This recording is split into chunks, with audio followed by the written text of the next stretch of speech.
Hi mommies, how are you all? I hope you all are doing good. So welcome back to my YouTube channel Mommy's Paradise. So mommies, in today's video I will be talking about how to take care of your babies during monsoon season. Mommies, जैसे कि आप सभी जानते हो monsoon season start हो चुका है, बारिश आ रही है, बच्चों को बारिश में खिड़कियों के पास जाना, बालकनीज में जाना, टेरेस पे जाना बहुत पसंद होता है. वो लोगों को बहुत मज़ा आता है, बहुत इन्जॉय करते हैं वो लोग जब बारिश की बूंदें गिरती है, उनको देख के उनको बहुत अच्छा फील होता है मॉमीज़. सो मॉमीज़ आज इस वीडियो में मैं आपको सारे टिप्स बताऊंगी जो आप लोगों को फॉलो करने की ज़रूरत है ताकि हम कोई भी बैक्टीरियल इन्फेक्शन या फंगल इन्फेक्शन को बॉर्न होने से अवॉइड कर सकें. सो सबसे पहला टिप जो मैं मॉमीज़ बता रही हूँ आपको वो है क्लीनलीनेस ऑफ दी होम. बहुत ज़रूरी है मॉमीज़ हमें अपना घर साफ़ रखना. जैसे कि हम लोग डेली मॉपिंग करती हैं अपने घर में, बट डेली मॉपिंग के अलावा हमें जो बाथरूम्स होते हैं, जो बालकनीज होती है, जो टेरेसेस होते हैं, जो डार्क कॉर्नर्स होते हैं घर के अंदर, कहीं पर भी अगर वाटर लॉगिंग हो रही है, इन सब चीज़ों का भी बहुत ध्यान रखना ज़रूरी है मॉमीज़. बिकॉज ये सारे ऐसे एरियाज़ होते हैं जहाँ पर हमारा थोड़ा सा भी अगर ध्यान नहीं जाता तो वहाँ पे बारिश के टाइम पे मानसून सीजन में बैक्टीरियाज फंगल इन्फेक्शन बॉर्न हो जाते हैं जिनकी वजह से घर में बीमारी आ सकती है.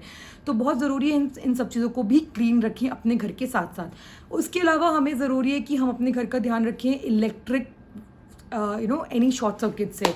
जैसे कि आप सभी जानते हो कि बारिश के टाइम पे इलेक्ट्रिक शॉर्ट सर्किट्स के बहुत ज़्यादा चांसेस होते हैं. बिकॉज घर में ऐसे बहुत सारे स्विचेस होते हैं जहाँ पे वो ओपन रह जाते हैं, बच्चे उनमें हाथ लगा देते हैं, या फिर कोई भी ऐसे लूज़ वायर होते हैं जो आप अपन खुले छोड़ देते हैं, आप उनको क्लोज़ नहीं करते हो, उनको कवर नहीं करते हो, जिसकी वजह से बच्चे उनको छू लेते हैं. तो हमें बहुत ज़रूरी है कि हम अपने घरों पे एटलीस्ट इन सब चीज़ों का ध्यान रखें. घर साफ़ करने के अलावा, घर साफ़ रखने के अलावा हम अपने जो इलेक्ट्रिक चीज़ें हैं उनका भी बहुत ज़्यादा ध्यान रखें. कोई भी अगर आपके स्विच बोर्ड्स ओपन है तो आप उनको प्लीज़ पैक करा दीजिए. उसके अलावा अगर आपके कोई भी घर में से वायर हैं जो आपके अनयूज वायर हैं बट वो ओपन है, आप उनको भी प्लीज़ सील कर दीजिए, उनको सेलो टेप लगा दीजिए या फिर आप उनको क्लोज कर दीजिए ताकि कोई दिक्कत नहीं आए. सेकेंड चीज़ is opt for breast feeding. So अगर आप एक ब्रेस्ट फीडिंग मदर हो तो आप कोशिश करो जितना ज़्यादा से ज़्यादा अगर अपने बेबी को अपना मिल्क पिलाओगे, ब्रेस्ट फीड करोगे, उतना ही ज़्यादा अच्छा रहेगा. क्योंकि जितनी भी आपकी एंटीबॉडीज़ होती है, जितने भी विटामिन होते हैं, मिनरल्स होते हैं, वो आपके बेबीज़ को ट्रांसफ़र होते हैं, पास ऑन होते हैं, जिसकी वजह से उनकी इम्यूनिटी और स्ट्रांग होती है ताकि कोई भी अगर बैक्टीरियल इन्फेक्शन या फिर कोई भी टाइप का कोई भी फीवर इन्फेक्शन आता है वो उनसे फाइट करने के लिए उनको इम्यूनिटी मिलती है. तो मॉमीज़ आप जितना ज़्यादा से ज़्यादा ब्रेस्ट फीडिंग कराओगे उतना फ़ायदा रहेगा. सेकेंड चीज़, आपको एक हेल्दी डाइट की भी बहुत ज़रूरत है. आप जितना हेल्दी खाना खाओगे उतना ही आपके बेबी को फ़ायदा होगा. तो आप कोशिश करो कि जितना ज़्यादा से ज़्यादा आप इस टाइम पे हेल्दी खाना प्रेफर करोगे, जैसे कि पल्सेस हो गए, फ्रूट्स हो गए, डेयरी प्रोडक्ट्स हो गए, जितना आप हेल्दी खाना खाओगे, जितना आप हेल्दी रहोगे उतना ही अच्छा रहेगा. Third point is keep mosquitoes away. इस टाइम पे जैसे ही मॉस्किटोज आते हैं घर में, बच्चों को काट लेते हैं, रेड स्वेलिंग्स हो जाती है, बच्चों को रैशेज आ जाते हैं काटने की वजह से उनके. तो बहुत ज़रूरी है कि अगर आपका बच्चा छोटा है, अगर वो कॉट में सोता है तो आप उसके ऊपर जो कॉट का जो कवर रहता है आप उस कवर को लगा दीजिए ताकि बिल्कुल भी बेबी को मॉस्किटोज से, मॉस्किटो नेट होती है जो बेसिकली उससे उसको रिलीफ मिलेगा, प्रॉपर बच्चा सो पाएगा. अगर थोड़ा सा बच्चा आपका बड़ा है तो आप उसको मॉस्किटो रेपेलेंट्स लगा सकते हो. बहुत टाइप के मॉस्किटो नेट रेपेलेंट्स आजकल मार्केट में अवेलेबल हैं जो नेचुरल इंग्रेडिएंट से बनते हैं, उनमें कोई केमिकल्स नहीं होते, तो आप वो यूज़ कर सकते हो ताकि आपका बच्चा आराम से सो सकता है, उसको कोई प्रॉब्लम नहीं आएगी. नेक्स्ट पॉइंट इज मॉमी आपको ध्यान रखना है जितना ज़्यादा से ज़्यादा आप अपने बच्चों के रेगुलरली चेंज करते रहोगे नैपीज़, और जितना उनको ज़्यादा से ज़्यादा डाइपर फ्री रखोगे वो ज़रूरी है. अगर आप अपने बच्चे को नैपीज़ में रखते हो तो मॉमी बहुत ज़्यादा एक कंट्रोल आपको ध्यान रखने की ज़रूरत है. बिकॉज अगर ऐसा नहीं हो कि आपका बच्चा नैपी में सुसु करके बैठा हुआ है एंड आप उसको ध्यान नहीं दे रहे हो, अटेंशन नहीं दे रहे हो, एंड जिसकी वजह से वो वेट एरिया की वजह से उसको रैशेज़ आ सकते हैं.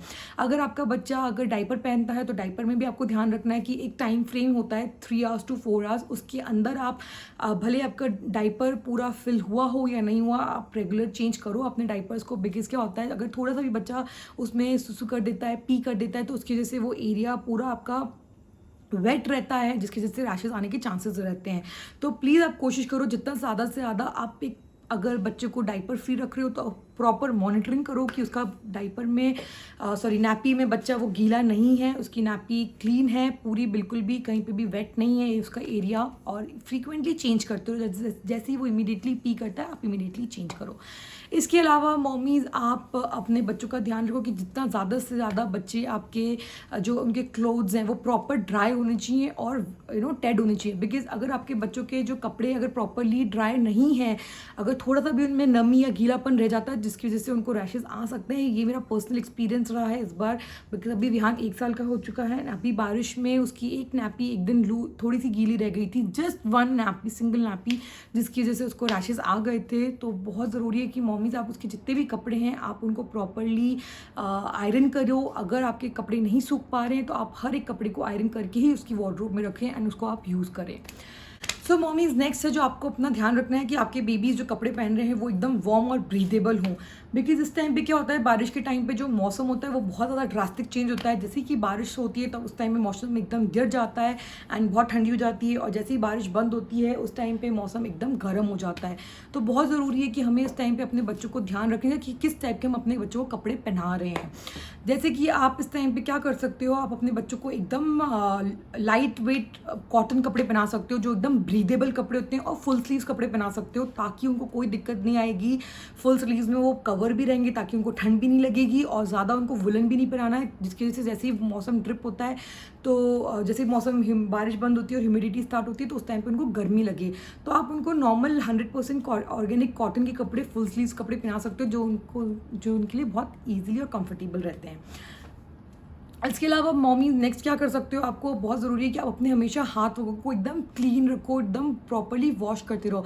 बिकॉज क्या होता है बारिश के टाइम पे जो घर में भी बैक्टीरिया जो फॉर्म होते हैं, आप कहीं पे भी हाथ रख लेते हो, उसके बाद बच्चों का खाना बना लेते हो, या फिर आप बच्चों को फीड करा लेते हो, या आप कहीं पे भी बच्चों को टच करते हो, तो बेटर है कि अपने हैंड्स को रेगुलरली क्लीन करते रहो ताकि आपके कोई भी जो बैक्टीरिया हाथ में है वो निकल जाए एंड आप और आपका बेबी दोनों सेफ रहो।